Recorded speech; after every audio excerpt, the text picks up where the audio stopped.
Kansina imaynalla kashankichik tukuy niykichikpaq hatun napaykuy kachun. Kay kutipiqa suti tikrachimanta parlarisunchik. Qallarina.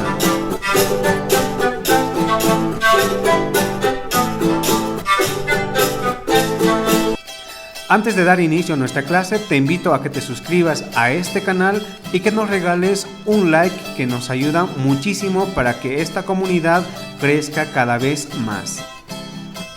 En esta clase aprenderemos sobre los adjetivos calificativos. Para recordar, ¿qué es un adjetivo calificativo? Un adjetivo calificativo es aquella palabra que califica a una persona, a un animal o a una cosa, expresando sus cualidades o sus características. Y en el idioma quechua tiene el mismo concepto.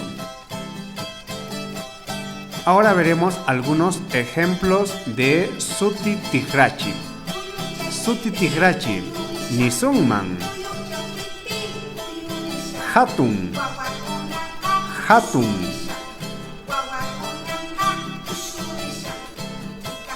Sahra, Sahra,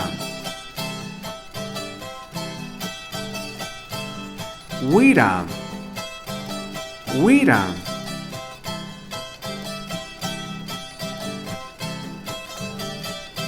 Kheya, Kheya,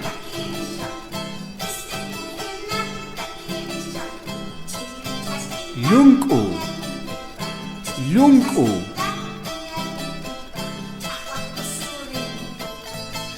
Suyu, Suyu,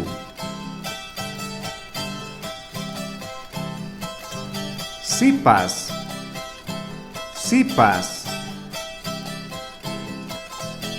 Wainuchu, Wainuchu,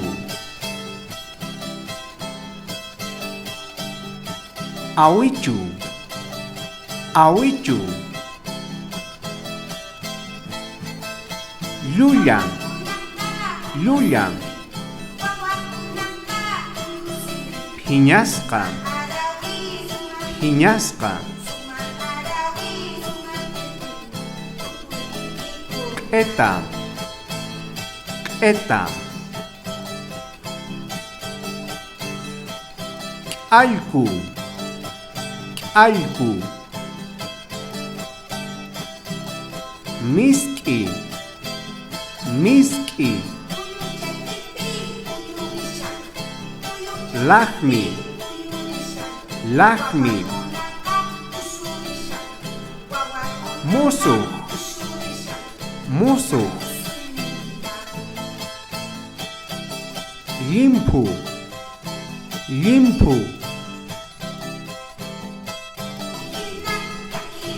Hasta aquí nuestras clases, muchísimas gracias por la atención y nos gustaría que en los comentarios nos dejaras cómo se dice crespo en quechua.